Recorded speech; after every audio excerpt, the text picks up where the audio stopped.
de um tema ainda muito tabu na nossa sociedade. É o tema da adoção ilegal, que é uma finalidade de tráfico de pessoas, considerando inserido, né, na nossa legislação de 2016. Mas muita gente não entende que isso pode ser um tema do tráfico de pessoas. E para falar desse tema, a gente hoje tem um time aqui muito querido. A gente tem o doutor Paulo Fadigas, que é juiz da Vara da Infância e da Juventude.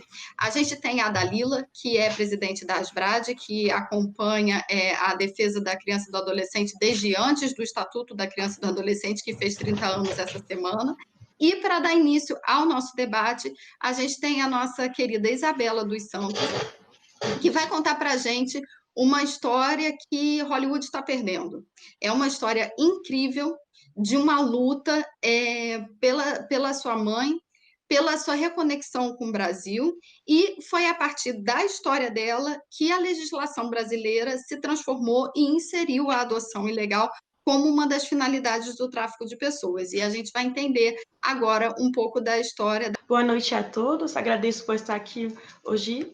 Então, para começar, na verdade, eu sempre soube que eu era adotada, nunca foi uma coisa nunca foi um segredo, porque primeiro, eu não me parecia com a minha família adotiva, realmente não tinha como eu ser a filha biológica deles, então eles eram pessoas mais idosas, quando eles me adotaram, meu pai adotivo tinha 58 anos e minha mãe adotiva 50 anos, então realmente não tinha como eles ser biológicos, também constava já na minha documentação que eu tinha nascido em São Paulo, porque na escola, por exemplo, eles pediam, né, assim, o lugar de nascimento, né, então eu sempre soube, assim, que eu lembro, assim, das coisas que eu lembro quando tinha 5, 6 anos, eu sabia que era adotada, né, só que era sempre assim, era muito difícil falar disso com minha família adotiva, sabe, não, era assim, era muito tabu, né, sabe, eu sabia que era adotada, eu sabia que eu vinha do Brasil,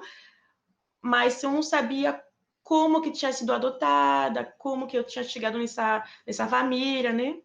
Eu É lembro como que você me contou, eu não sei se a gente já falou, ela passou a vida dela na França, né?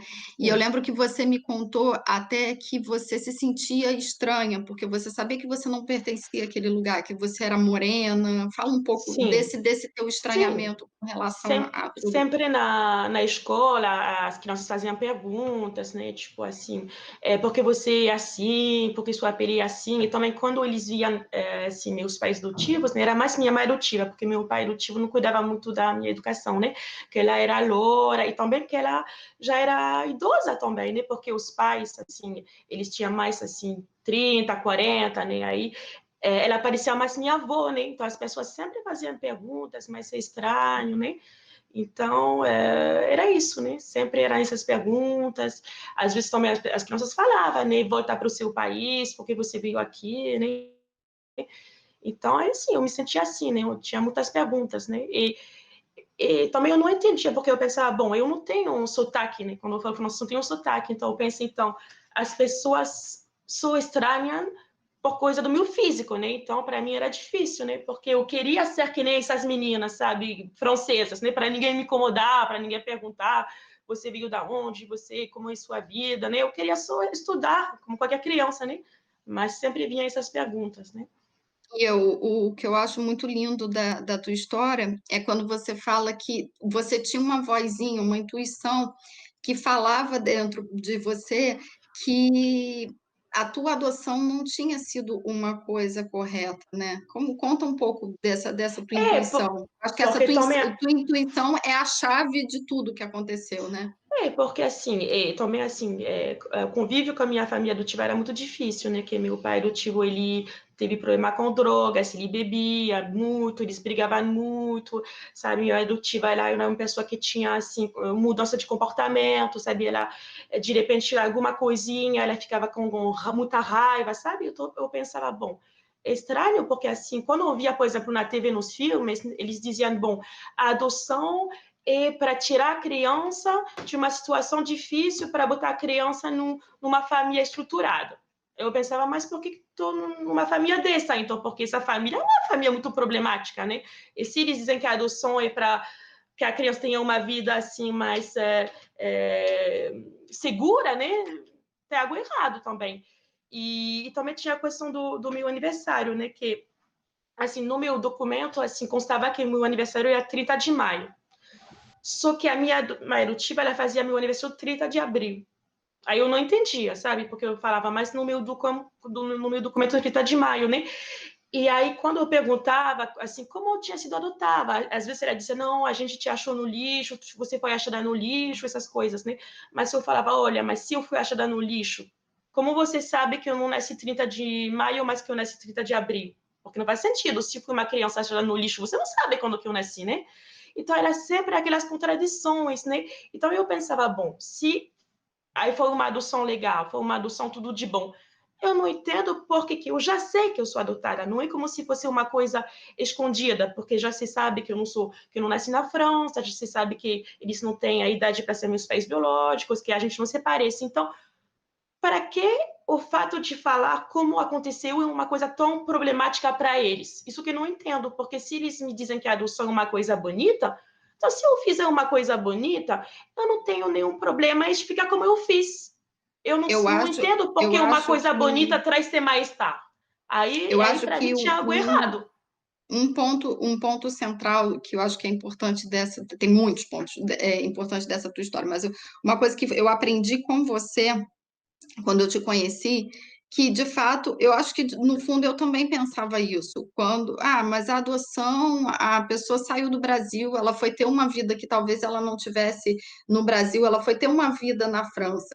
E foi você que me ensinou que quando é feita uma adoção, que ela não é feita de uma forma correta, o direito que é violado é um direito inviolável da identidade, né, da pessoa ter o direito de saber da onde ela veio, por que que ela tem esse rosto, por que que ela tem essa cor de cabelo. Eu lembro que você também sempre falou muito assim que para você sempre foi muito desconexo isso, de você não ter ideia da sua família, da sua identidade, e que isso sempre foi um desejo que você teve dentro de você de querer descobrir essa tua história e também dessa vozinha que você tinha que dizia, não, a minha adoção eu sei que não foi feita, que a minha mãe não queria no fundo, me deixar, né?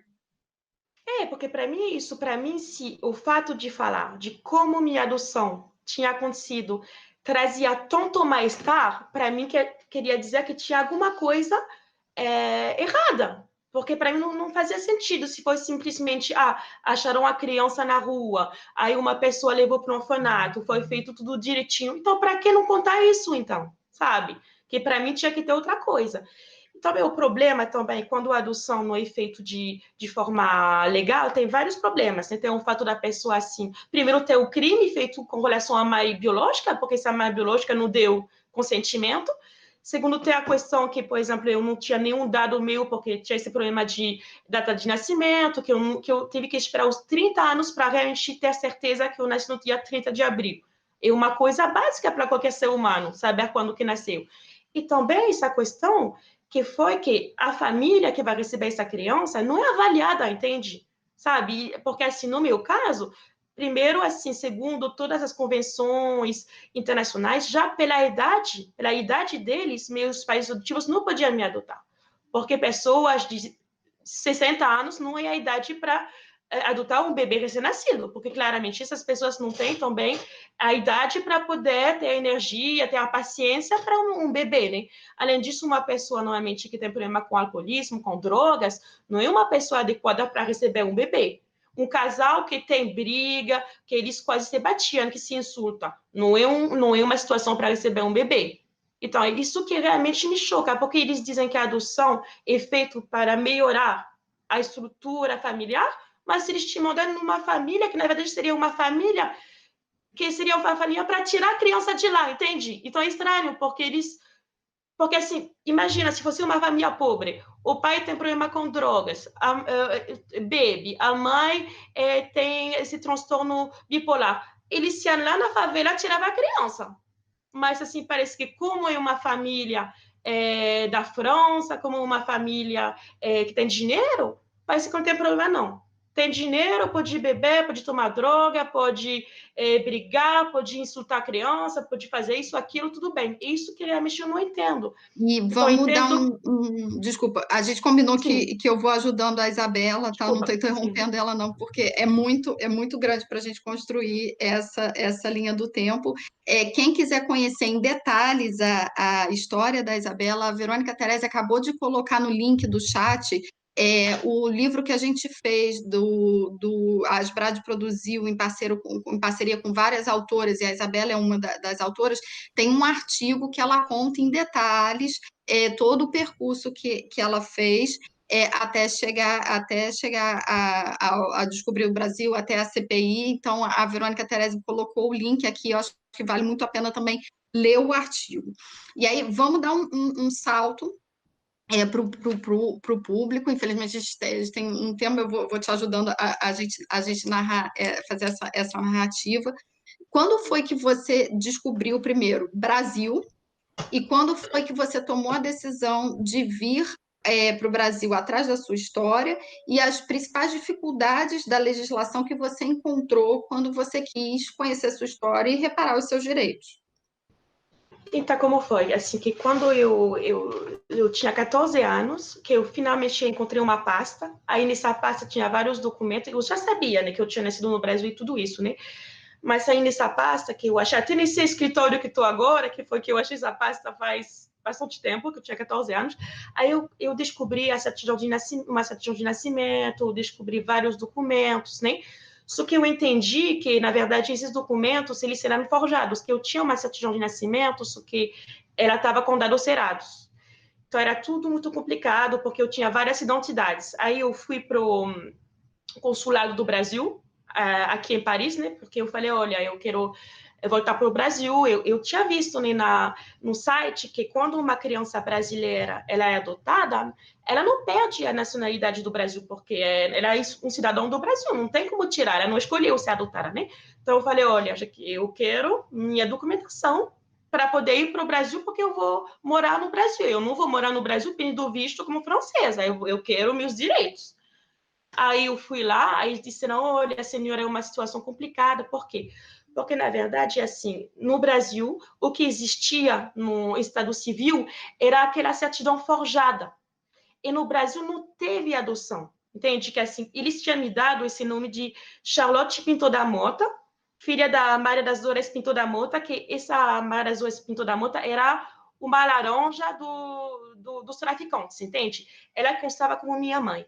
Essa identidade, ela ficou, porque não houve adoção no Brasil. O que aconteceu é que eles me trouxeram com essa identidade falsa para a França, e aí em 92, quando eu tinha 5 anos, eu fui adotada no Tribunal da França. Mas essa adoção nunca foi averbada, ela nunca foi notificada no Brasil. Então, eu tinha duas identidades. Me disseram, olha, senhora, o problema é que no Brasil é Charlotte Pinto da Mota. E a senhora na França é Charlotte Cohen de Bala.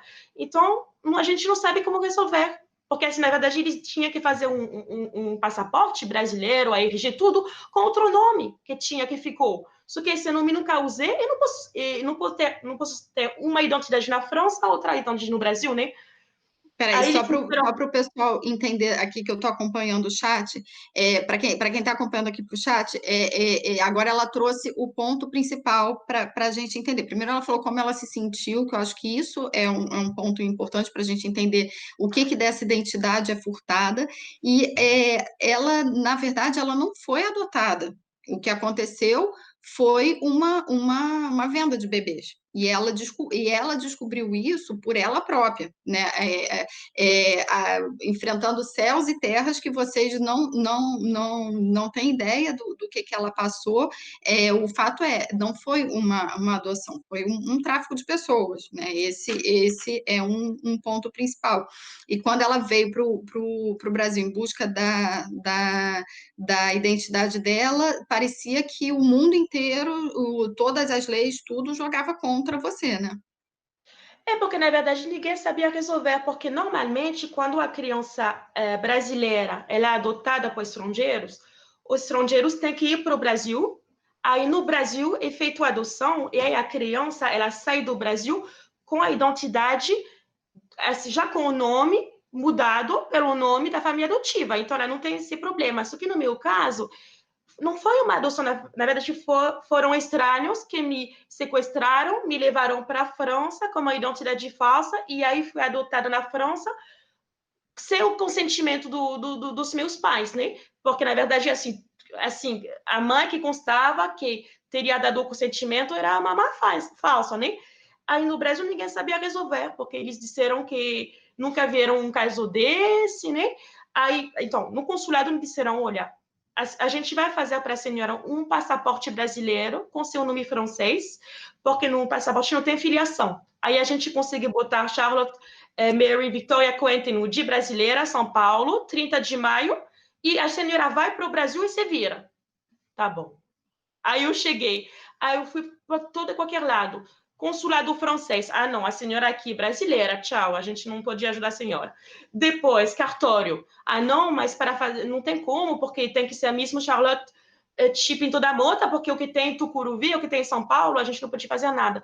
Então foram 5 anos e finalmente com a Defensoria Pública, indo da Defensoria Pública do Rio, do São Paulo, e finalmente foi no Rio de Janeiro, no NUDEM, que é o Núcleo de Atendimento para a Mulher, que lá eles conseguiram fazer uma averbação da adoção, para que pelo menos eu seja a mesma pessoa no Brasil e na França. Aí eu consegui meu RG como Charlotte Cohen Tenude, sabe, meu nome francês, mas como brasileira, pelo menos para ser a mesma pessoa nos dois lugares, né?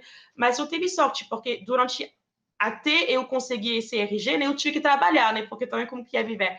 Então, graças a Deus, eu consegui, com o meu passaporte que eles fizeram para mim, com o passaporte eu consegui fazer um CPF, com o CPF eu consegui fazer a título eleitoral, com isso consegui fazer a carteira de trabalho, eu consegui trabalhar, consegui arrumar emprego. Mas foi só porque Deus me ajudou, também eu contando minha história para todos os lugares, as pessoas ficando Vamos, sensibilizadas, e aí eu consegui, mas foi muito difícil. Vamos dar uma. Muito obrigada. Vamos dar um suspense aqui. A gente volta. Vamos ouvir um pouco os comentários do Dr. Paulo Fadigas com o seu olhar enquanto juiz da Vara da Infância e da Adolescência. E aí a gente volta contando como que a tua história virou uma CPI, que mudou uma legislação e que hoje a gente tem esse paradigma do tráfico de pessoas, com a adoção ilegal como uma das finalidades do tráfico de pessoas. Muito obrigada, Isabela. Vamos ouvir agora um Muito pouquinho obrigada. o doutor Paulo Fadigas. Muito bem, pela narrativa da Isabela, o pessoal que está aqui nos acompanhando percebe que nenhum relacionamento bom começa com uma fraude. Se você vai começar um relacionamento como uma fraude, você ignora. O que ela narrou resume exatamente a estrutura do tráfico. A subtração da criança da mãe, da genitora biológica, falsificação de documentos, ela disse, do cartório de Tucuruvi, que é perto aqui de casa, também emissão de autorizações falsas e desvinculação da sua própria origem, que é um direito natural de você conhecer a sua origem, de você saber de onde você veio, da onde pelo menos você nasceu. Então, a fraude acarreta isso. Por quê? As pessoas, o que deve ter sido o caso do casal que não é que adotou, né? Trouxe legalmente. Adotar é seguir um procedimento. O casal ele furou todas as regras. Ele fez um fura-fila. E o que acontece? Ele tem que, para chegar a isso, ele tem que pôr as mãos no mundo do crime. Então, quando a pessoa quer adotar, ela tem que falar: eu não posso começar um processo que seria maravilhoso, uma maternidade civil, transformar-se num cúmplice do crime organizado internacional. Porque tudo que a Isabela contou pressupõe o quê? Que há uma organização criminosa atrás fazendo isso. O traficante, o cara que falsifica os documentos, N pessoas, ninguém é do bem, né? Então, realmente, Isabela, você está de parabéns pela sua luta, tá? Eu achei assim maravilhoso. E você resumiu tudo. Não precisa ter nenhum conhecimento jurídico para ver como é ruim. Mas eu que muitas vezes lido com as pessoas, casais, inclusive, que querem adotar, uma vez uma senhora falou: eu vou adotar nem que seja contra a lei. Eu falei: parabéns, a pessoa vê a parte dela, mas ela não vê a parte da criança. porque isso deve, o que você passou é muito comum eu receber pessoas que foram adotadas e falar, eu quero conhecer minha origem. Quem era minha mãe? Eu tenho irmãos? Isso aí vem, é natural. Da onde eu vim? Cadê o lar que eu nasci? Será que eu tenho um irmão? Será que eu tenho uma irmã? Isso é comum. Você suprimir, jogar um monte de documento falso, isso realmente é um crime. Muito, muito obrigada, doutor Fadigas. Acho que o senhor traz uma visão muito importante para a gente começar a desmistificar até que muito se fala na nossa sociedade. O processo brasileiro ele é muito burocrático, eu vou adotar aqui de qualquer maneira porque eu não vou me sujeitar a um processo tão burocrático, né? E quando a gente vê, se não for tomadas os cuidados, não foi o caso da Isabela, mas a gente conhece outros casos de adoção, por exemplo, que é uma adoção, né, de tráfico de pessoas, que na verdade a finalidade de pegar esse bebê é para colocar para trabalho infantil, para outras formas de exploração, para colocar como trabalho doméstico dentro de casa. Então, não é a legislação, ela não é assim, e os procedimentos não se cria uma burocracia porque não se gosta da criança, porque tem que ter esse cuidado. E aí eu queria que a Dalila comentasse um pouco disso, nessa perspectiva do ECA, antes do ECA, e de quem vem acompanhando essa trajetória da proteção da criança e do adolescente há tanto tempo, né? O microfone. Abre. Muito feliz por ouvir um depoimento tão forte de uma pessoa guerreira que transforma todo o sofrimento numa luta pela sua identidade. Então, algumas frases que ela coloca são super importantes. Não se sentia pertencida àquela família, né? A adoção tem por objetivo tirar uma criança de uma situação difícil para uma família que lhe dê melhores condições. O direito inviolável da identidade. Como uma pessoa é adotada para uma família não avaliada? Então, são palavras ditas por pessoas que passaram por uma adoção ilegal, né?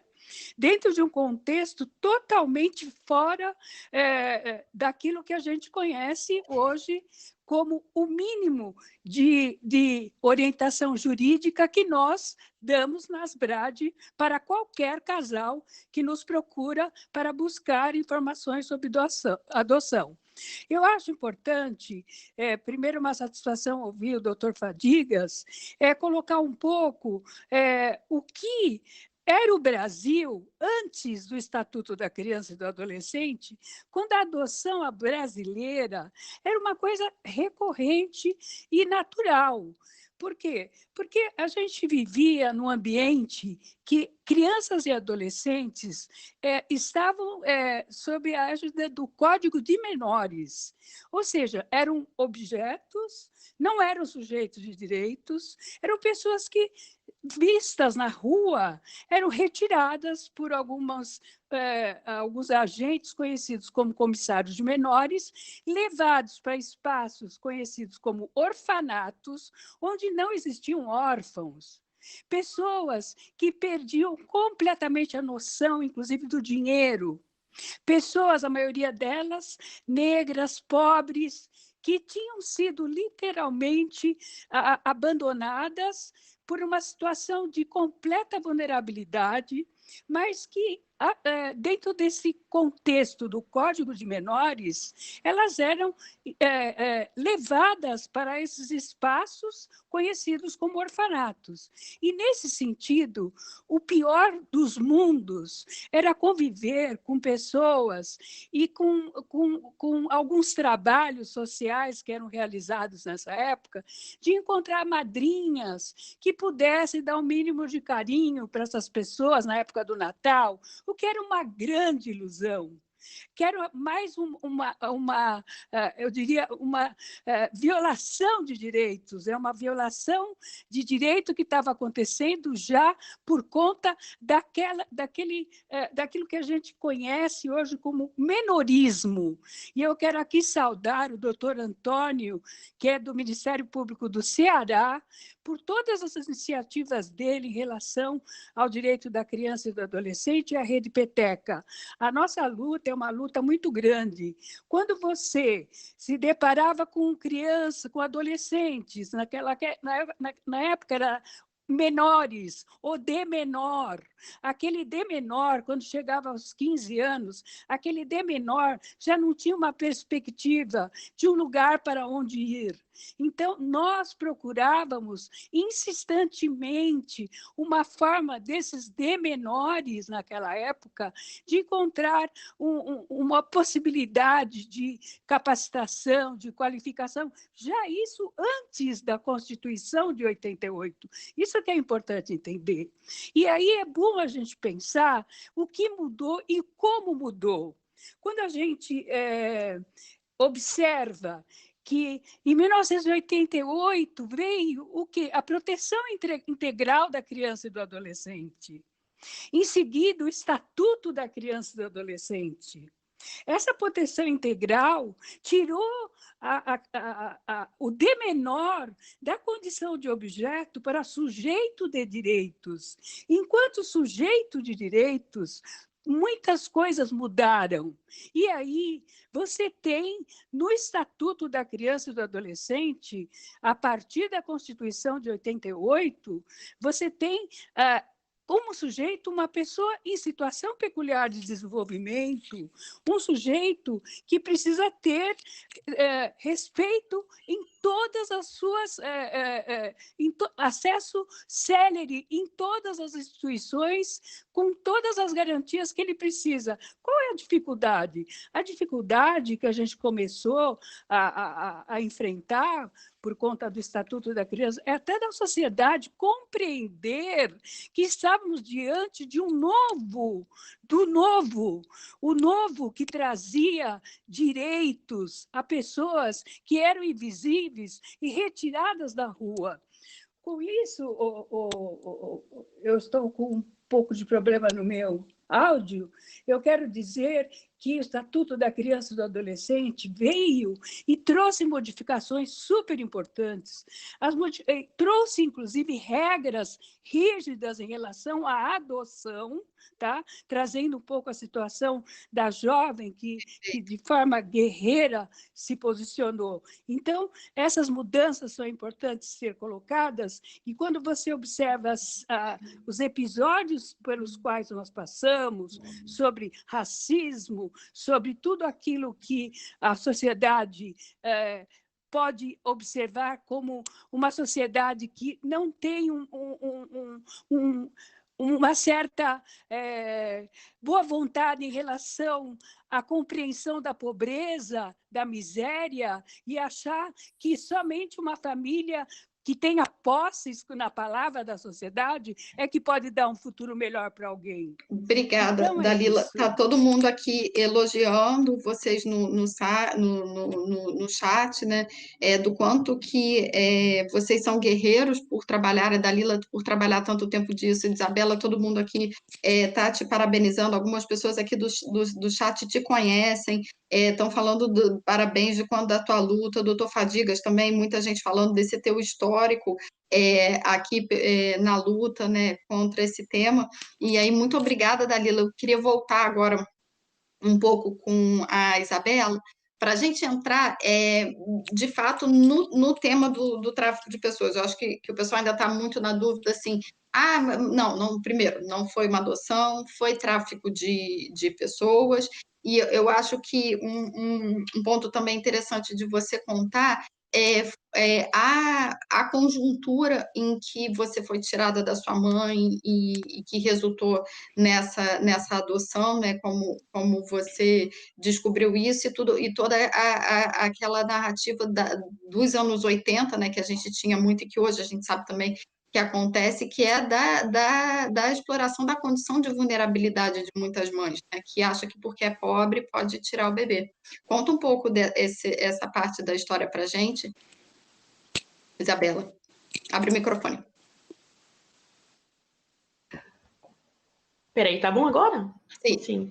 Você quer que eu comece como? Desculpa, que eu conte a história da minha mãe ou alguma coisa assim? A história, a gente pula, né, um pouco até como você descobriu, Sim. mas a conjuntura que você foi tirada dos braços da tua mãe. Eu acho que isso é um ponto muito importante, né? Sim.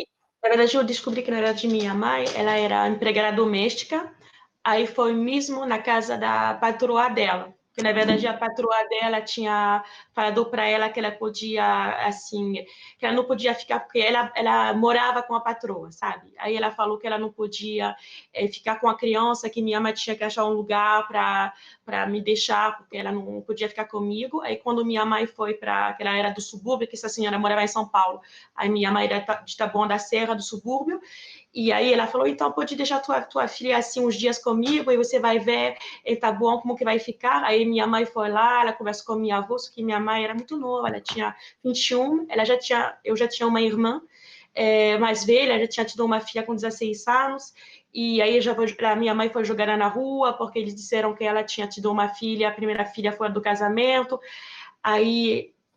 Mas minha avó ficou com a minha irmã mais velha, mas aí minha avó tinha falado que ela não queria mais beber da minha mãe, só que aí depois, quando minha mãe foi, a minha avó falou, tá bom, vou cuidar da minha neta, pode trazer. Só que quando minha mãe voltou lá para a casa da patroa para falar, olha, tudo bem, que eu achei, minha filha vai ficar com a avó, ela tinha também achado uma amiga também, que ela ia dar um dinheirinho para ela, que ela ficava comigo quando ela trabalhava na casa da senhora durante a semana. Só que quando minha mãe voltou, a senhora falou que não tinha mais bebê, não tinha nada. Que minha mãe, e como minha mãe tinha também um pequeno atraso mental, e aí ela fez minha mãe de louca, falou que não tinha bebê, que tinha que desistir, e ameaçou, porque na verdade essa senhora, assim, a Guiomar Morcelli, era uma senhora, como a Dalila falou, ela tinha também orfanato, esses orfanatos aí onde tinha todas essas violações dos direitos humanos, só que ela tinha duas coisas, ela tinha o comércio de bebê, que ela fazia na casa dela, que era na Zona Sul, e aí tinha orfanato lá na Zona Norte. E aí eram as duas coisas assim, que desconectadas, porque ela sabia que geralmente os estrangeiros, eles queriam mais os bebês, eles não queriam as crianças mais velhas. Aí as mais velhas, ela desviava dinheiro, ela ganhava dinheiro com os mais velhos do orfanato, desviava dinheiro. E aí com os bebês, ela diretamente vendia. Aí ela fazia qualquer coisa, ela tinha acesso a mulheres grávidas, em situação vulnerável, porque, por exemplo, ela tinha muitos amigos que eles tinham empregadas, que eles eram doutores, advogados. Aí, quando a empregada deles engravidava, eles falavam, tem uma senhora que pode te ajudar, a dona Guiomar, ela vai te ajudar. Só que aí ela não ajudava, ela manipulava, até ou ela convencia a pessoa que ela não valia nada e que ela tinha que dar a filha, que ela ia mandar para uma família melhor, ou no Brasil uma família de mais dinheiro, ou fora, que fora era melhor porque não tinha muito como rastrear, ela tinha menos risco. Ou quando a mãe não queria, como foi o caso da minha mãe, era qualquer jeito de roubar, ou isso que ela fez com a minha mãe, ou ela falava a criança é doente, eu tinha que cuidar dela na minha casa, ou levar para tal hospital, como a mãe não tinha condição, ela falava, tá bom, aí passavam os dias, aí não tinha mais criança, aí enquanto isso, ela fazia o negócio dela, porque ela fazia também essa coisa, às vezes os estrangeiros vinham, e aí ela fazia nos cartórios. Só que no meu caso, em alguns casos, era quando os estrangeiros não queriam vir, que foi o caso da minha família adotiva, que falou que eles não queriam vir para o Brasil, aí ela usava essas laranjas para ela viajar com essas mulheres mais falsas e entregar mesmo no país. Aí eu acho que aí a pessoa pagava mais, né? Era mais caro, né? Para explicar para o... Como a Dalila falou, é como se você realmente tinha um jeito, né? Tipo, entregar a domicílio, parece que até como a gente agora incomoda na internet, né? Assim, falava, vão trazer, né? Aí pagava um preço. E era isso. E para ela não... Era isso o que a Dalila falou, que para ela a gente era objetos. Eu acho que, só para te ajudar, Eu acho que tem alguns pontos importantes aqui para o pessoal entender da história da Isabela. Primeiro, que a gente já falou bastante, não foi uma adoção, foi tráfico de pessoas.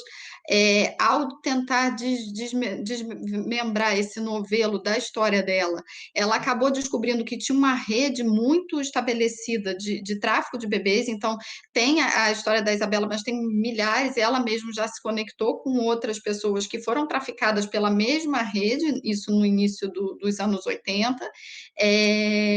Isso é outro ponto.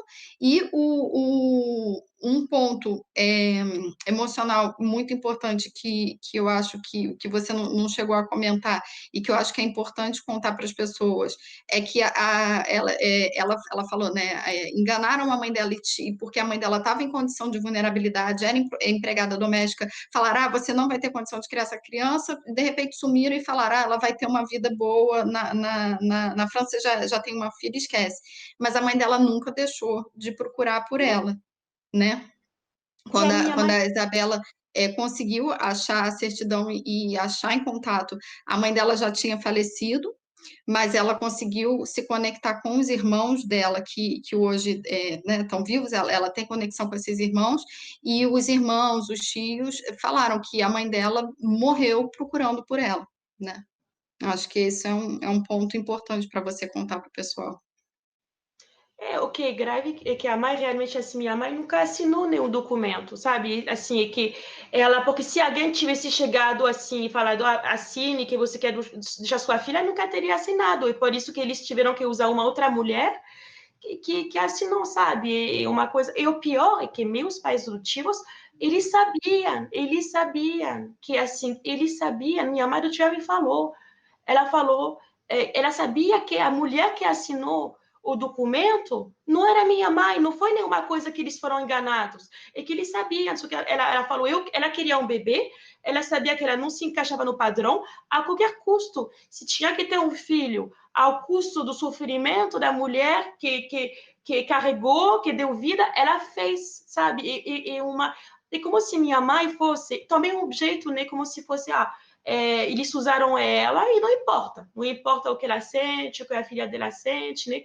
Isso que, assim, minha irmã mais velha falou, olha, ela falava tua irmãzinha, ela falava meu sonho, um dia eu vou recuperar meus filhos, ela chorava, ela nunca quis dar esses filhos, sabe? E eu acho muito grave, porque as pessoas não tiveram nenhum tipo de empatia, sabe? Como se ela não fosse um ser humano, sabe? Tipo, a gente quer um bebê, os outros querem lucrar, a gente acha uma bobinha, roubar o bebê dela, ganha dinheiro.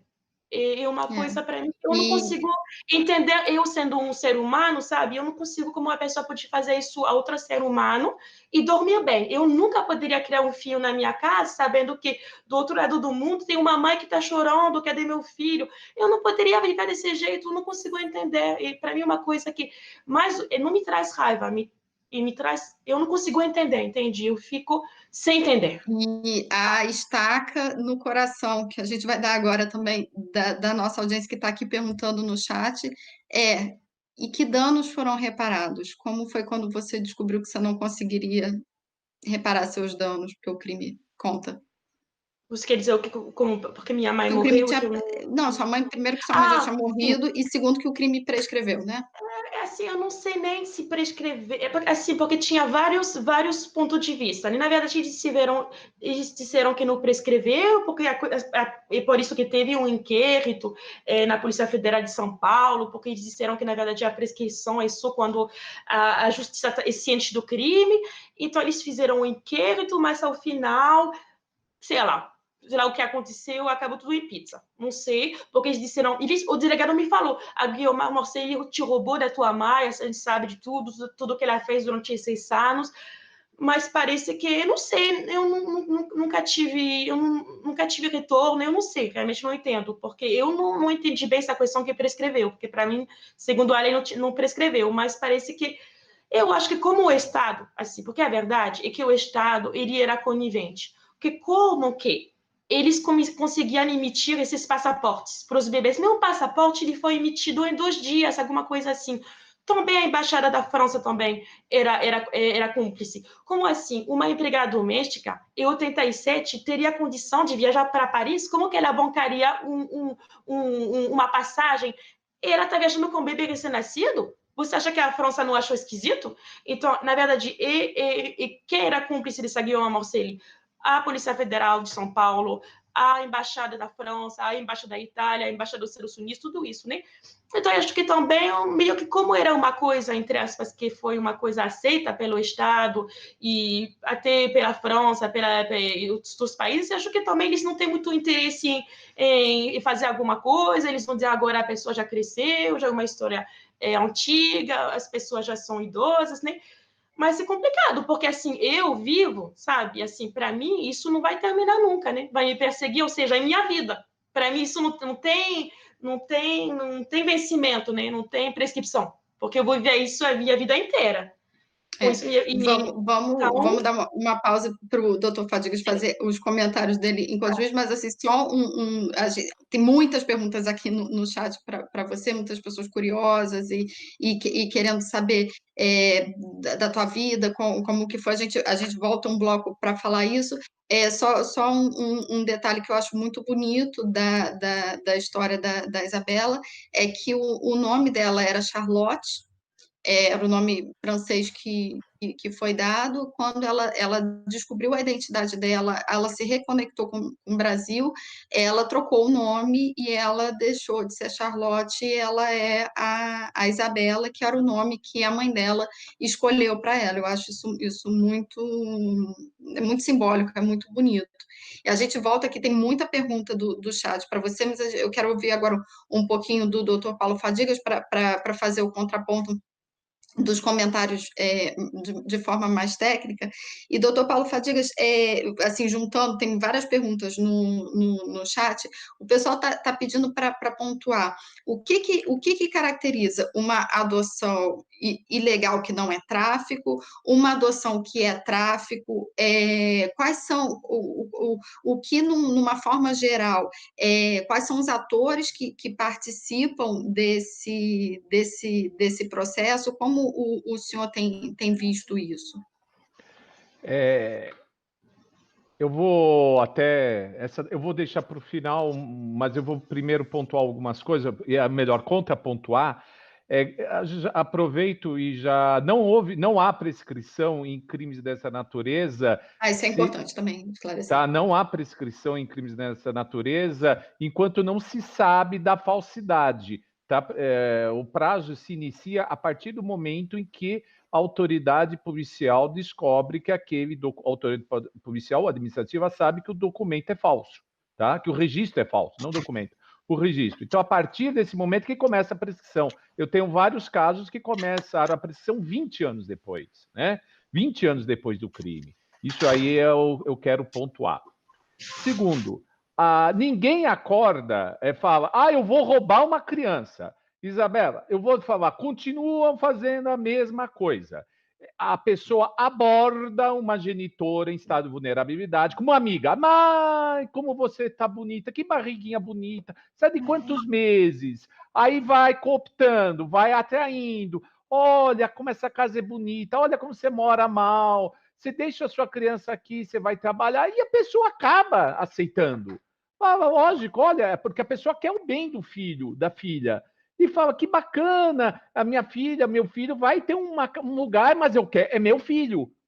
A partir do momento que a pessoa não consegue pegar esse filho de volta, a mãe, o pai não consegue pegar, aí que ela descobre que ela foi roubada. Por quê? Porque para ela, o ladrão de criança é aquela pessoa de tipo desenho animado, o vilão, pessoa antipática. Mas, na prática, quem rouba a criança é a pessoa mais simpática do mundo. É aquela alma mais caridosa, aquele bom samaritano. Mas, na realidade, muitas vezes, eu vejo bons samaritanos abordando grávidas em estado de vulnerabilidade na rua para ficar com a criança. Está na cara. Isso eu quis destacar, né? Agora, eu vou só me contrapor ao que a Graziella e a Daviva falaram. Não foi o ECA que alterou a regra do jogo. Foi a Lei 12.009 que trouxe para nós a Convenção da AIA aqui no Brasil. Aí Boa. nós tivemos uma grande alteração. O nosso, vamos dizer, a nossa revolução copérmica na área da adoção foi essa, porque realmente o ECA, Davi está coberto de razão, ele trouxe todas as alterações. Só que chegava na hora da adoção, tá, cadê? Vinha aqueles pratos prontos para nós. O que é prato pronto? Olha, tá tudo certinho, eu tô com a criança, a mãe concorda, o pai concorda, mas espera aí, e a fila? E a fila para adotar? Cadê a fila? Né? Essa lei, quando ela trouxe, porque ela trouxe uma segurança que alterou o ECA. Então, o ECA, a partir de 2009, ele na área da adoção, ele é revolucionário. Por quê? Por exemplo, a criança sumiu para qualquer país da Convenção da Haia. Você pode pedir o retorno dessa criança onde estiver, porque antes as crianças devolvidas na Itália, que nem o caso da Isabela, elas eram devolvidas para quem? Para assistência social da Itália. Não voltavam para o Brasil, pegavam o pior dos mundos, né? Não tinha nem a família natural, tampouco a família, entre aspas, adotiva. Muito bem. E outra coisa que eu reputo importantíssimo que mudou o Brasil foram a criação da assistência social, que a gente chama de SUAS, Sistema Único da Assistência Social. Isso é fundamental, porque não adianta você encher a pessoa de direito e falar, e agora o que eu faço? Não, você tem esse direito, porque direito no Brasil é um pedacinho de papel. Ó, você tem direito, tá? Papelzinho, de papelzinho, ó, que bacaninha, é lei. A lei não adianta nada. Se o direito não for executado, é mais um pedaço de papel ou de PDF. Agora, a assistência social é a realização, é o CRAS, é o CREAS, são as secretarias de assistência social que efetivam. E outra coisa, como a própria, como se falou aqui, a defensoria pública, porque sem a defensoria pública, não adianta você ter acesso à justiça mais um pedaço de papel. Você tem que ter alguém que vai atrás do seu direito. Isso eu quis destacar, né? E por último, agora sim, respondendo a pergunta, a adoção só tem uma, legal. Se a adoção é legal, não há crime nenhum. O que acontece é que quando é que se considera a adoção ilegal? É aquela fora do ECA. A fora do ECA é a adoção. Normalmente, para quem fez a pergunta, se o crime que está junto com a adoção ilegal é o crime de parto suposto, né? Você pega outra criança, aquela adoção à brasileira, que você registra outra pessoa como filho seu. Esse é o que ocorre o crime. Então, aí a gente não pode. A adoção ilegal por si só não é crime. O que é crime são essas duas alterações do registro civil. E levar a criança para fins de adoção, olha só que perversidade. Se a pessoa não lucrou, não é crime. Se a pessoa lucrou, aí ela pratica o tráfico, pela lei brasileira, não pelas convenções internacionais, não pelo protocolo de Palermo. Pelo protocolo de Palermo, basta ser menor de 18 anos. A lei brasileira, o Código Penal hoje, exige intuito de lucro. Porque, olha, pessoal, intuito de lucro, você acha que o traficante, né, Isabel, ele deu um recibo, né? Ele fez, recebi $10 mil, mas não é óbvio que ele tem. É óbvio. Por isso que, quando a lei exige tanto requisito, você praticamente deixa o crime só no papel. E, por último, uma coisa que ela destacou muito bem, você está de parabéns, nós, brasileiros, temos uma síndrome de vira-lata. O exterior é um paraíso, tem assim o paraíso perdido, o Éden, né? Que esse Éden fica na Europa. Então, quantas pessoas vão achar que vida aquela boa que ela perdeu na Europa se ela pudesse ser adotada? Mas não é bem assim. E a Isabela é testemunha. Não existe paraíso, né? O paraíso começando com uma fraude, olha, não existe. Não existe. Muito bem, era isso que eu queria falar. Não, foi perfeito, mas volta só um pouquinho, eu vou dar a palavra para a Dalila, mas é porque esse ponto ele é muito, muito importante para a nossa audiência e para o tema do nosso debate, que é o entendimento da adoção ilegal como uma finalidade do tráfico de pessoas. Então, o que o senhor explicou aqui para a gente é que para ser considerada uma adoção ilegal criminosa, que pode ser o crime de tráfico de pessoas, ele tem que ter tido o lucro e tem que ter alguma forma de comprovar que alguém lucrou com essa adoção, certo? Só basta. Não, a lei exige. Deixa eu só voltar um pouquinho. Volta.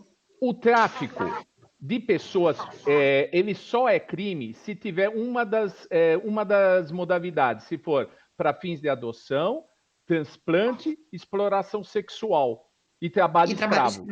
São quatro modalidades. Qualquer outra coisa, qualquer outro transporte ilegal de pessoas é contrabando de pessoas, não é tráfico de pessoas, tá? Isso eu estou falando com base no Protocolo de Palermo. Mas o Protocolo de Palermo diz assim: ora, se não houve nenhuma dessas finalidades, é contrabando, exceto se for menor de 18 anos, que ele chama de criança. Criança, o Protocolo de Palermo é menor de 18 anos. Se é menor de 18 anos, não há contrabando, é tráfico de pessoas. O que acontece? A lei brasileira, ao invés de repetir exatamente o que tinha até pelo plano nacional, o primeiro plano nacional de enfrentamento ao tráfico de pessoas, né? E o primeiro plano nacional. Não, o legislador acrescentou inconstitucionalmente ao intuito de lucro. Tá tanto no ECA quanto no Código Penal. Tem dois dispositivos iguais. Eu não lembro de cabeça os números dos artigos, mas no ECA. Esse intuito de lucro é o pior. Primeiro, além de não ter inconvenção, é muito difícil a prova. Como é que eu vou provar que alguém obteve lucro? Ninguém dá recibo. Não tem. Explica uma pergunta aqui que foi feita. É possível ter uma adoção ilegal, mais lícita? Não, adoção legal, mais ilícita. Mas não criminal, não crime. Sim, pode ter uma adoção irregular, mas não é crime. Por quê? Porque o legislador fala assim: imagina que a mãe queira doar a criança para alguém, né? Para alguém, e quando ela doa sem finalidade de lucro, né? Estou falando, não, ela entrega a criança, ela não está cometendo nenhum crime se ela não recebeu dinheiro. Mas quem recebe a criança, lógico, vai querer registrar em nome dela. Aí ela comete o crime. Aí Perfeito. Quer dizer, a entrega, é porque a adoção são vários atos. A entrega por si só não é crime, se não tiver lucro. Se tiver lucro, até o mero transporte da criança para um outro país é crime. Aí é um outro crime de transporte de criança para fins de adoção, tá? É um outro crime previsto no ECA. Mas onde se perpetra o crime? No cartório de registro de nascimento, que foi o caso de Isabel. É lá que vai alguém, tá? Vai colocar falsamente, ou alguém vai declarar falsamente que é mãe ou pai. Só que antigamente, como era o caso da Isabel, era fácil. Onde nasceu o seu filho? Em casa. Hoje... Duas testemunhas. Com duas testemunhas tão mentirosas quantas, né? Aí você vai, nasceu em casa. Eu até, se tiver oportunidade, eu vou contar um crime que aconteceu. Eu ia falar, olha, mas hoje a pessoa sai da maternidade com certidão de nascimento no estado de São Paulo. Olha a diferença. O que combate o crime, desculpa, não é polícia, pessoal. O que combate o crime é prevenção. Se a gente age na prevenção, é muito melhor. Porque a criança sai com a declaração de nascido vivo, não, ela sai com a certidão de nascimento, aí acabou. Não tem como ter sem documentado, né? Isso que é importante frisar. Perfeito. Não sei se eu posso seguir um pouco a linha de raciocínio do Dr. Fadigas. Eu não completei o meu pensamento quando eu falei o quanto o ECA trouxe regras rígidas para adoção, porque na evolução, em 2009, nós tivemos a lei de adoção, que é uma lei, a lei 2010/09, que realmente trouxe segurança para a adoção e trouxe, inclusive, várias possibilidades, quer dizer, toda a possibilidade da pessoa que foi adotada de conhecer a sua família biológica, conhecer a sua origem, a sua identidade. Então, é uma lei assim que veio realmente, é o que eu estou falando, aos poucos, desde da nossa época do Código de Menores, quando eu era uma interventora de uma entidade, orfanato, que o que procuravam para adotar eram bebês e eram pessoas estrangeiras. Raramente apareciam brasileiros interessados em adoção. Quando veio a Constituição de 88, e eu repito, 30 anos do Estatuto da Criança e do Adolescente, com todas essas mudanças que coloca a criança na proteção integral, na garantia de seus direitos, no respeito à dignidade, aí sim eu fico perguntando para a sociedade. Essa mudança foi uma mudança extremamente positiva, ela vem mudando. Nós tivemos uma mudança em 2017, impressionante. Imagine que foi revogado o artigo 248 do ECA, que possibilitava a regularização da guarda de adolescente para o serviço doméstico. Isso foi em 2017. Então, a gente vem num trabalho constante, vigilante, de advocacy, no sentido de melhorar, mas também observando todos os projetos que estão tramitando na Câmara e no Senado. Mas eu quero colocar algo muito importante, porque nós estamos vivendo um momento de muita concentração de pobreza, de miséria, e eu fico perguntando, quando a sociedade perde a capacidade de se indignar, tolera o abandono, tolera a mendicância, tolera a exploração sexual e outras graves violações, quando naturaliza o fato de uma criança ser enviada para o exterior, mesmo que tenha sido de forma ilegal, a mentalidade vai para uma família melhor, terá sucesso, como o doutor Fadigas disse muito bem, no sonho de viver na Europa, por exemplo. Então, se aproveitar da vulnerabilidade do ser humano é uma coisa muitíssimo séria. Então, a lei da adoção, ela traz...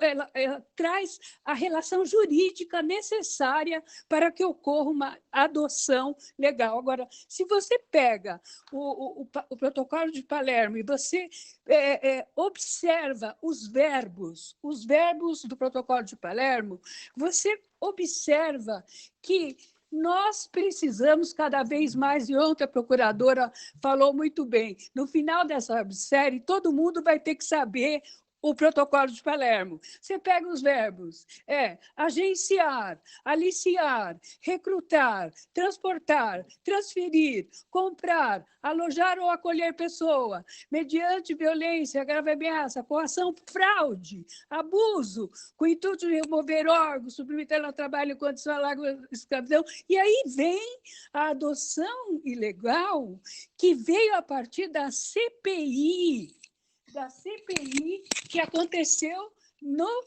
na Câmara Federal, no Senado.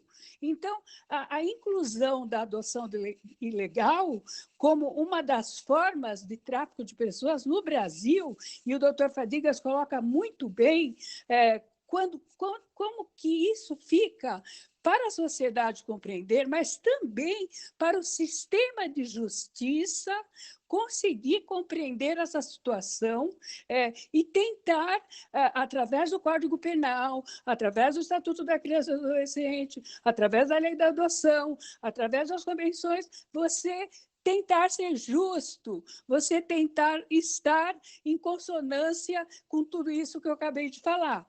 Então, não é uma tarefa fácil. A pergunta que foi feita para a live de hoje não é tão simples, mas nós estamos falando do direito que as pessoas têm à sua própria identidade.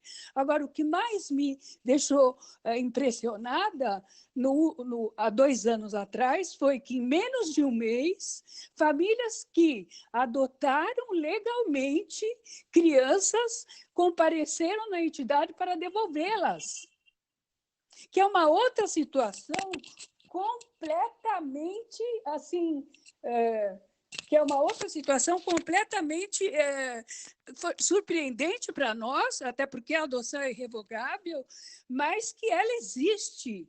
Existe quando a pessoa, e eu gostei muito da forma como a Isabela se colocou, que ela nunca se sentiu pertencida àquela família. A sensação de pertencimento é muito importante. Nos casos da devolução, da tentativa de devolução, é que aquelas pessoas, aqueles seres humanos, não se sentiam pertencidos àquelas famílias. Então, trabalhar a adoção é trabalhar o respeito à dignidade da pessoa humana, é trabalhar o respeito à identidade da pessoa, é a sociedade não ser tão arrogante a ponto de não entender que a pobreza e a miséria não são suficientes para você tirar uma pessoa dessa condição, a não ser no sentido de promoção social, de elevar essa pessoa ao estado de bem-estar social, e não de retirar dessa família um ser humano que perde a sua identidade e que jamais, se de alguma forma desconfiar que não foi uma pessoa, um filho biológico, levará com certeza para o resto da sua vida uma dúvida com relação à sua origem, e isso é muitíssimo grave. Perfeito, Dalila, muito obrigada pelas tuas falas. E agora, já na nossa rodada final, todo mundo está agradecendo muito os esclarecimentos. Eu acho que esse tema da adoção, ele realmente é muito tabu, ele mexe com questões muito profundas, né, da nossa sociedade. Todo mundo está aqui, a gente está com a nossa super audiência aqui, mais de 200 pessoas curtindo, a gente sabe que a gente tem mais de 1000 visualizações essa hora, falando desse tema que não é fácil.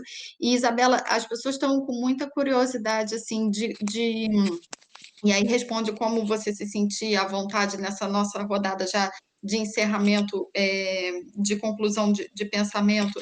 Como que está a tua vida? Que mensagem você passaria para as pessoas, até com essa questão desse tema da adoção, mas as pessoas têm muita curiosidade, onde você decidiu viver, como é a tua relação com os pais, como se você se sente brasileira, se você se sente francesa, enfim, conta pra gente um pouco disso. São muitas perguntas. Microfone. Então, como a Dalila falou, né, eu graças a Deus estou bem hoje, né, mas assim, é uma dor que assim, a gente aprende a viver com ela, a gente assim, eu estou bem, tudo isso, mas é uma coisa que fica para sempre, sabe? Porque nunca vai ser igual, sabe? Assim, o que foi roubado, o convívio com a minha mãe, o convívio com meus irmãos, ninguém vai me dar de volta, sabe? E às vezes você pensa, você pode crescer numa família assim mais assim humilde, mas você tem o amor dos irmãos, você tem o amor dos pais, você sabe de onde você vem, você fala, você tem tudo isso, e isso não tem preço, sabe? Nada, mesmo porque no meu caso, minha família adotiva também foi uma família muito difícil, e eu também não, mesmo que ela tivesse uma família melhor, teria sido uma dor, mas no meu caso foi, primeiro me tiraram dessa família, da minha família, então me cortaram das minhas raízes, me mudaram para uma outra família que também era desestruturada, então não consegui também criar vínculo com eles, né? Até que a Dalila falou disso, que eu com 16 anos eu fui para um lar aqui na França, fui para um abrigo, para uma casa de criança, porque a justiça francesa acabou também me retirando dessa família por maus tratos. Então, ao final, assim, essa adoção realmente me tirou o direito de ter uma família, que seja biológica ou adotiva. Ou seja, eu fiquei sem família. Assim, graças a Deus, um dia estou bem, né? Agora tô na França, mas não foi porque eu vim cuidar do meu pai adotivo, que, assim, ele não tem família, é muito idoso, mas não foi, assim, uma escolha minha, porque eu queria ficar no Brasil mesmo. Assim que puder, eu volto, porque realmente eu quero fazer minha vida no Brasil, porque apesar das dificuldades, realmente no Brasil, eu conheci tantas pessoas que me ajudaram, que me abraçaram, e isso nunca achei aqui. Eu nunca achei aqui. Então, meu sonho mesmo é voltar para o Brasil. Também eu tive uma proposta, assim, que vai ser fazer um documentário sobre minha história. assim, Deus quiser, assim, a gente está esperando, assim, umas coisas com o governo, as verbas, essas coisas são um pouquinho complicadas com a situação política, mas, assim, eu acho que vai ser um projeto muito bonito, que vai ser muito bom para mim, para justamente, assim, poder finalizar algumas questões minhas. E é isso, né? Eu sou muito grata por toda a ajuda que eu recebi, sou, assim, sou uma pessoa, assim, bem resolvida, graças a Deus, assim, mas é uma coisa que vai ficar para sempre, né? É uma coisa que vai ficar para sempre e nunca vai ser igual, né? Assim, e então eu acho que se minha história pudesse impedir que isso aconteça com outras pessoas, eu ficaria feliz, porque acho que, assim, ninguém merece isso. Acho que se a mãe não tem condição de criar criança, acho que o Estado tem que dar apoio para essa mãe, tentar resolver a situação dela, poder, assim, sabe, ter uma situação melhor e cuidar do filho, porque o quê? Tirar os direitos da criança e a mãe também fica como? Eu acho que o Estado não tem que ajudar mesmo, porque, por exemplo, aqui na França é assim, por exemplo, se uma mulher fica grávida e não tem condição, o Estado dá um apoio, entende? Tem ela recebe uma ajuda, o Estado ajuda, porque aqui na França, e bem por isso que aqui na França quase não existe adoção, não tem adoção aqui. É por isso que os franceses eles vão adotar fora, porque a lei da França ela diz que a criança tem que ficar com a família dela. E aí o que? O Estado tem a obrigação de ajudar aquela família. Os únicos casos realmente para retirar a criança seria realmente que a mãe tivesse problemas psicológicos gravíssimos, que ela queria matar a criança, ou ela sei lá, abusasse sexualmente, mas pela pobreza não uma razão pela qual o Estado vai dizer que é certo tirar uma criança, porque eles sabem, assim, os psicólogos sabem, estudaram isso. O melhor para a pessoa é conviver dentro da família dela, porque quando isso é tirado dela, nada pode dar de volta. E é isso, eu gostaria que isso mudasse, né? Que no Brasil, assim, isso mudasse, porque essa coisa também de falar que assim, essa coisa de adoção, assim, porque muitas vezes as pessoas falavam isso para mim, adoção, quando eu falo, primeiro não é adoção, porque no caso não foi nem adoção, realmente foi tráfico. E a primeira coisa que as pessoas falam é, você tem muita sorte. Eu falo, sorte? Então, eles acham que o fato da minha mãe não poder ficar comigo é uma sorte, eu já não entendo bem. E sempre aquelas pessoas que falam isso não são adotadas, né? E sempre quem fica com a família que fala que a gente tem sorte. Mas se eles não sabem o que é viver na minha pele, então eu acho que realmente toda uma cultura, acho que a lei está mudando, mas a cultura também tem que mudar, né? Porque é isso, né? Eu não vejo porque aqui as pessoas assim não têm adoção, justamente porque tem uma situação social melhor, sabe? Se a adoção fosse bonita, teria adoção aqui também? Então todo mundo seria, então eu tô grávida, eu quero fazer adoção com meu filho, uma coisa bonita. Não é bem assim, né? Nunca vi isso. Eu acho que é isso, né? Eu espero que tenha mudança, mas eu acho que as coisas estão mudando. Eu vejo muita gente assim, não sou eu, muita gente assim que agora, assim, que está querendo saber da família, acho que agora é um movimento em vários, porque eu conheço muita gente aqui na França que também está querendo saber da família, acho que a mentalidade está mudando, né?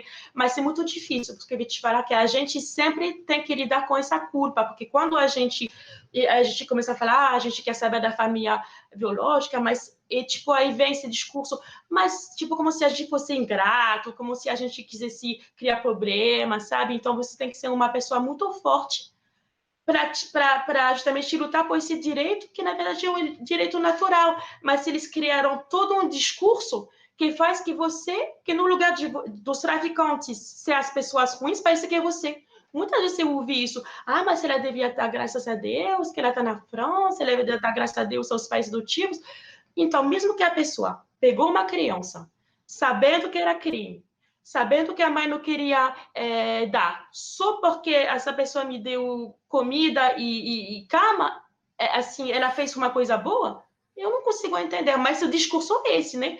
Mas eu acho que aos pouquinhos as pessoas estão mudando, porque até pessoas que, assim, como a Grazi falou, que antes de me conhecer, antes de conversar comigo, ela tinha esse discurso, aí depois elas pensam de forma diferente, aí elas falam, não é bem assim. Então, acho que é isso, que as coisas estão mudando e estou esperando para mudar para melhor, sempre para melhor e aos pouquinhos, mas acho que é uma coisa que vai demorar, né? Mas acho que está mudando assim e muitas pessoas realmente estão querendo assim achar família, achar a verdade, mas acho que o Estado justamente assim deveria também dar apoio a essas pessoas, porque hoje em dia é muito difícil, não ter ajuda no consulado fora.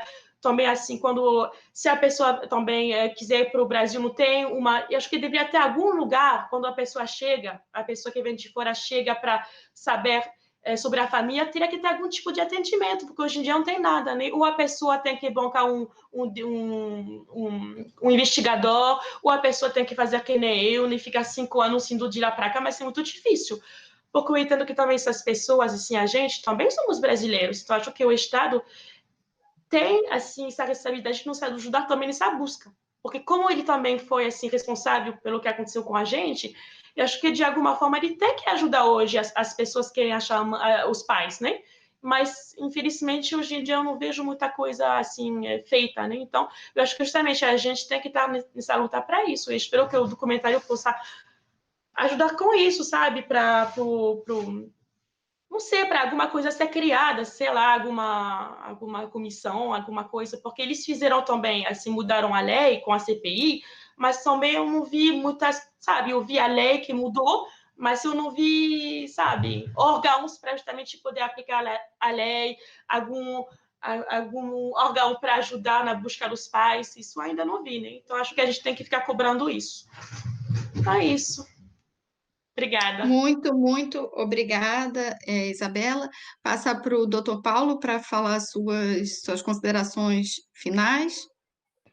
Eu adorei a fala da Isabela, porque todo semestre eu ministro o curso para pretendentes à adoção, e é difícil colocar para esses pretendentes que existe tráfico. E eles são muitas vezes os próprios pretendentes abordados. E veja só, quando você vai pegar uma pessoa que quer adotar e chega e fala, olha, eu tenho um jeito mais rápido e mais fácil, ela fica numa situação, ela está emocionalmente vulnerável. Então eu adorei, eu quero ver se eu consigo, se tivesse documentário seria uma maravilha, mas se não tiver, só essa narrativa vai impactar as pessoas que estão lá. Olha, eu quero adotar, eles querem adotar bebezinho, né? Óbvio, mas não é, alguém vai oferecer um bebezinho, e você tem que saber de onde que saiu e como o bebezinho cresce, vira um adulto, e esse adulto depois sofre, né? E uma consideração que eu queria colocar, né? São duas considerações finais. Primeiro, que assim, a sociedade é muito machista. Isso que eu digo, não é o machismo decorrente só do homem em tratar a mulher em relação à própria mulher, tá? Porque faz tempinho, não sei desde quando, que está no ECA, que é direito da mulher entregar o seu filho para adoção. Tenta entregar uma criança para adoção. A sociedade aqui, ela aceita muito bem que a mãe deixe a criança com a filha da cunhada, da tia, da vizinha que ela conheceu ontem. Tudo bem. Mas ela vai entregar. Nossa, porque ela que não. Mas espera, é direito meu. Isso aí infelizmente, socialmente, é o que a Isabela. Não basta só você alterar a lei, você tem que alterar a mentalidade aqui. Se você não altera essa mentalidade aqui, você só vai escrever mais papelzinho. Quantas vezes eu tive caso esse ano que a família, não, nós não podemos cuidar da criança, mas a mãe tem que cuidar. Sim, mas a mãe quer entregar a criança para adoção. Quer entregar a criança para um casal, para uma pessoa que está cadastrada, que fez o curso, que fez a preparação, que vai estar acompanhado. Isso é muito importante, nós mudarmos essa mentalidade, né? E o último ponto que eu queria destacar, e acho que a Dalila vai concordar comigo, né? É evitar retrocessos. Quando eu ouço que, olha, uma historinhas assim, não, vamos mudar a lei para facilitar a adoção, olha, a gente perde tudo. Boa. Sabe? Tem projeto, por que não? Maravilha, só quem viveu o que, né, eu e a Dalila vimos, e na pele a Isabel, só quem viveu lá atrás é que sabe que não era um paraíso. Era o contrário. Hoje diminuiu-se muito, não vou dizer que zerou o tráfico de crianças, diminuiu-se sensivelmente, tá? Mas ainda tem alguns casos que vem esquentar na vara da infância, que é esquentar, né? O casal vem esquentar a criança, até uma forma muito comum Eu tenho até uma decisão meio polêmica que eu falo assim: olha, pessoal, como é que se faz hoje o tráfico de crianças? A pessoa rouba a criança, mas no casal, o marido, o homem, fala que o filho é dele. Ele reconhece e depois a mulher dele recebe aquele fruto da infidelidade com braços abertos e pede adoção unilateral. É a forma mais comum da fraude hoje. E a forma que a gente já sabe. Porque ninguém, num relacionamento depois de 20 anos, vai aceitar que o marido engravide outra mulher e venha feliz. E a mulher está na fila da adoção, né? Isso ainda é a prática. Agora, tornar isso oficial, tornar isso legal, porque cada criança merece um lar, merece, mas é como a Isabela falou, um lar natural. O Estado tem que investir nesse lar natural. Se não der, se realmente não der, aí como última opção vai para um lar substituto. Se a gente inverter as coisas, não estaremos fazendo bem algum. Nós estaremos praticando um grande retrocesso sobre a égide de proteger as crianças e a criança voltar a ser um objeto e não um sujeito de direitos. Muito obrigado. Muito obrigada, doutor Fadigas. E Dalila, para tuas considerações finais? Doutor Fadigas colocou exatamente o que precisa ser dito nesse momento. Nós temos que lutar para que não haja retrocesso.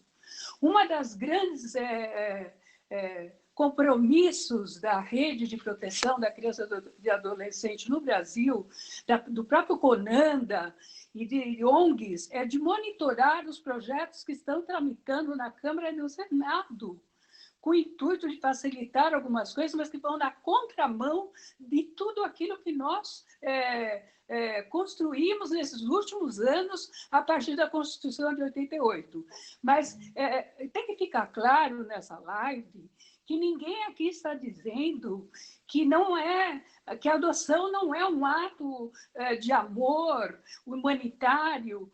Nós estamos dizendo que a adoção ela tem que obedecer necessariamente à lei que já está sendo difundida, apesar de ser 2009, muitas pessoas ainda desconhecem, porque se você não obedecer o devido processo, você perde essa pessoa e essa pessoa realmente pode se tornar uma vítima de tráfico. E o que eu quero dizer com isso é que nós temos centenas de crianças em abrigos, centenas. E não por acaso, o Tribunal de Justiça, ano passado, 2 projetos ganharam o prêmio Inovare. Um deles foi o Trampo Justo, que era aquilo que nós fazíamos na época do menorismo, quando nós víamos que essas crianças não tinham para onde ir quando completassem 18 anos, e de prepará-las, de tentar dar um futuro para elas, de procurar encontrar uma alternativa para essas pessoas, o Trampo Justo faz exatamente isso. Então, foi uma atitude importantíssima de procurar, já aos 14 anos, ir preparando esse ser humano para a sua vida independente, sem ter os vínculos. Uma das grandes avanços do ECA foi a lei da convivência familiar e comunitária, porque nem sempre é possível, né? E nesses casos não é possível. E um outro projeto também igualmente aprovado, que recebeu um prêmio Novare no passado, foi Adote uma Boa Noite. Ou seja, crianças a partir de 8 anos e crianças com alguma deficiência, tem um site. Você pode acessar o site e você pode observar que aquelas crianças, elas poderão, através da adoção legal, adoção que obedeça o devido processo, encontrar uma família, ter afeto, ter carinho.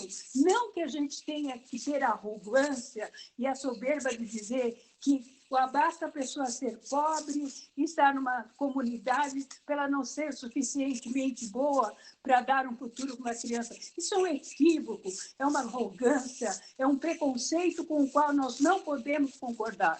Então, para encerrar, eu quero dizer que eu estou muito feliz de participar dessa live. A minha história de vida tem muito a ver com tudo que eu aprendi, de abraçar as crianças de procurar encontrar parentes, de tentar fazer reunião, unir parentes, e tentar mediar conflitos e lutar pela convivência familiar, que, na verdade, é o que eu continuo fazendo até hoje. Queria agradecer muito a oportunidade, às procuradoras, doutora Andréia, doutora Cristiane, todo o Ministério Público, a Graziela, que é a nossa grande representante da ASBRAD, todas as pessoas que nos acompanham. Doutor Fadigas é o nosso juiz, nosso professor e nosso incentivador. Então, a luta continua e são pessoas como a Isabela que realmente farão uma enorme diferença para as pessoas que estão em busca da sua identidade. E nós estamos juntas nessa luta por dignidade da pessoa humana. Muito obrigada.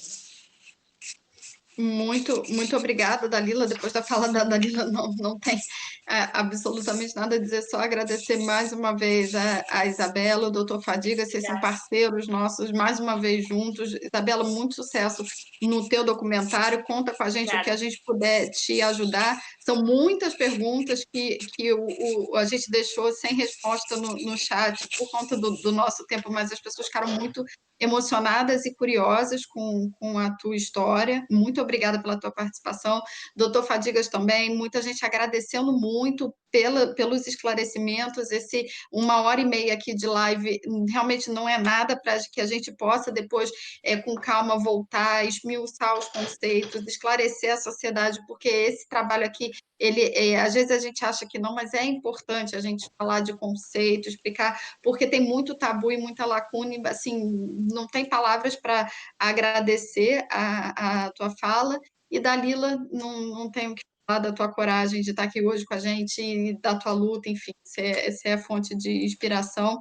Muito obrigada a todo mundo que acompanhou com a gente. Eu não sei se vocês repararam, mas essa daqui foi a maior live, né? A gente já está passando de 8h30, porque eu sabia que a gente precisava de um tempo para ouvir bem a história da Isabela, mas a história é muito mais complexa do que a gente falou aqui. Leiam um artigo que a gente jogou aqui no link, porque assim, é um filme de Hollywood, realmente, essa história, e a gente tentou pontuar algumas questões. Muito obrigada a todo mundo que participou. Hoje eu nem marquei a presença de ninguém para a gente manter o tempo. A gente amanhã descansa. E na segunda-feira a gente volta com um tema muito pedido por todo mundo, que é pesquisa. Como a gente faz para trabalhar academicamente o tema do tráfico de pessoas no Brasil com nosso problema de geração de dados e tudo mais. A gente vai estar com 3 grandes pesquisadores aqui que conhecem profundamente o tema, e a gente vai fazer uma live bastante propositiva. A gente vai falar das lacunas, mas a gente vai falar também de soluções, quais as bases de dados, quais os temas são pesquisados, que não são pesquisados. Então, avisa toda a galera de graduação, mestrado, doutorado, TCC, para eles virem aqui com a gente na segunda-feira, porque a gente vai dar dicas, nota 10, para estimular a galera a pesquisar esse tema que é tão caro para todo mundo. Muito obrigada, boa noite para todo mundo. A gente segue segunda-feira, a gente está na metade da nossa maratona, 20 questões para entender o tráfico de pessoas no Brasil. Fiquem com a gente. Muito boa noite.